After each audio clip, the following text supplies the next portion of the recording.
How's it going, guys? Jonathan here. Hope you guys had a great Thanksgiving. I'm back to work. I'm going to be doing this Land Rover, just a small damage on this left front bumper corner, and so it's going to be a pretty simple repair and blend. So I'll show you what's going on.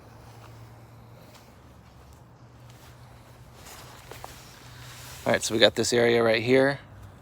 Just got dented, and so I don't know if it's going to need a fill repair or not. I might need just a minor fill repair, just to make sure it looks right on that corner on the edge. But I'm going to be, taping everything off from here. Then I'm going to blend it right about here. Paint wise, we're not going to need much because of this. I'll be able to just blend it like around here, the paint, and around here. So minimal amount of paint, and that's about it. I'm going to be charging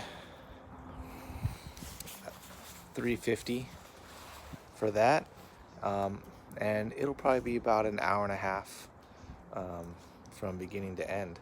So hope you guys are doing well again. Check out Green Recon training if you guys need any more resources or questions. Feel free to hit me up, and we'll catch you later. Bye.